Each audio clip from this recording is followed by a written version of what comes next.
Hey YouTube, we're back with another quick DIY video featuring this second generation Cadillac SRX. This is going to be more of a general maintenance tutorial, and today we're going to talk about changing both the cabin air filter and the engine air filter. So more of a basic thing, but still an important maintenance item nonetheless. And if you're new to my channel, don't forget to subscribe and check out some of the other videos I have on this vehicle, as well as our second generation Cadillac CTS. Alright, here are the part numbers for the filters we're going to be installing. On the top is the cabin air filter, and on the bottom is the engine air filter. And I like to just order the genuine GM AC Delco brand filters on Amazon. And of course you can get various brands in your local auto parts store, but I always prefer to get the AC Delco stuff where I can. So here we've got the cabin air filter, and a quick little tip for you guys, something I like to do when I get the new filters in before I begin, is to actually just take an old Sharpie and jot down today's date on the side of the filter.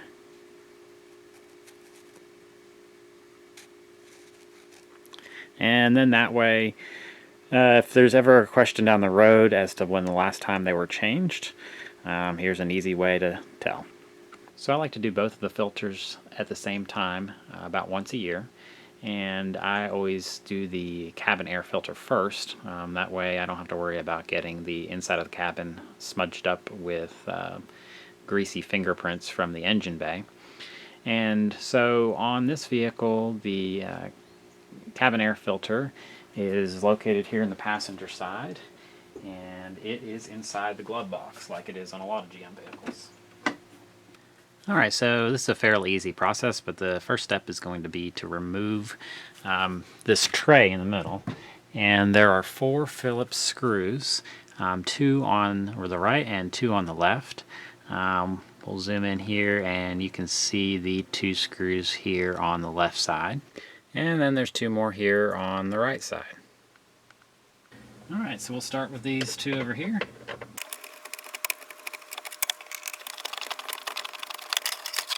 And then we'll get these 2 on the other side.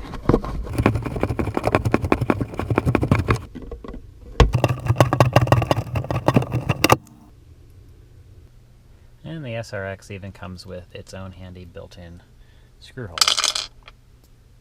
Alright, so now that we've removed all 4 screws, it's time to simply pull the tray out. Alright, so the cabin air filter is behind this little panel here, and there are 3 little tabs that you can pry out of the way. One here, one up here, and one back here in the corner that's hard to see. So you just simply push them out, and pull them out of the way.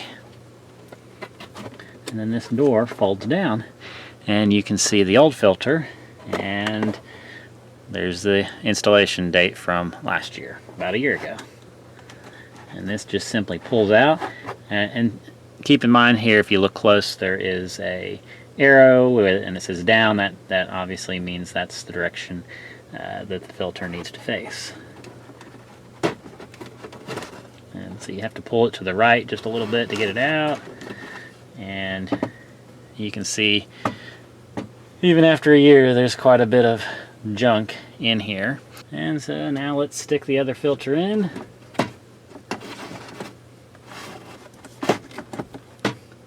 And push this up, make sure all 3 little clips snap back in. And we'll stick the tray back in. And we'll run these screws back in.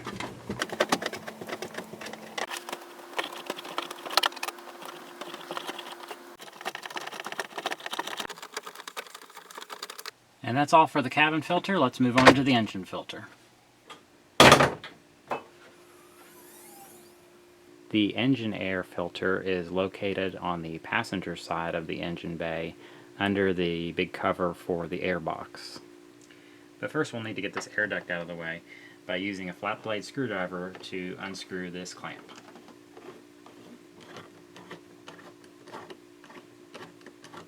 Once the clamp is loose, just slide this hose out of the way. Next, there are 3 clasps that need to be released. One here, and one around the back. Way down in here. So let's get that pesky one in the back out of the way first. And now the remaining 2 in the front.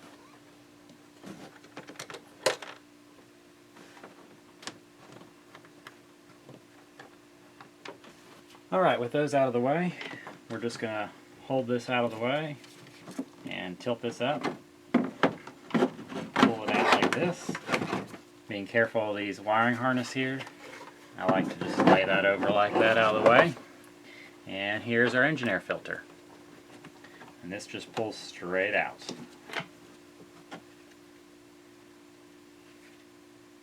And you can see the dirt here that it's captured. And you can see the differences there between the old one and the new one. And of course I've got my dates written on them there, so we're ready to go. And we'll just pop this down in here. Quick tip, at least on the factory ones, these little lines of glue here, you'll want to run them this way for it to fit properly.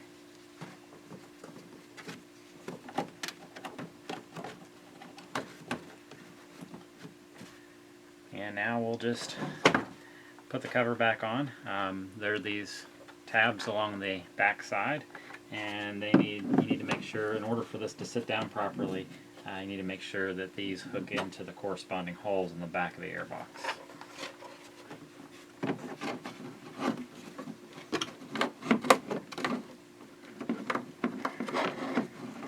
A little tricky.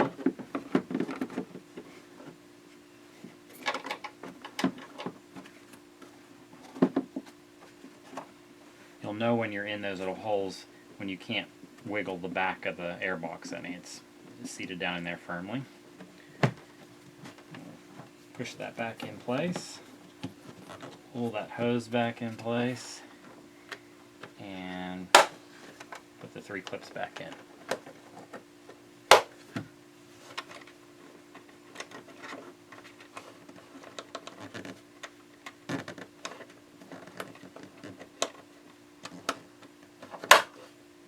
And don't forget to tighten up this hose.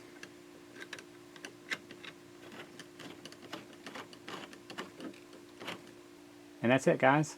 I hope this was helpful, and I hope you would consider subscribing and giving this video a thumbs up, and keep an eye out for future videos on this SRX and our CTS. Thanks, guys.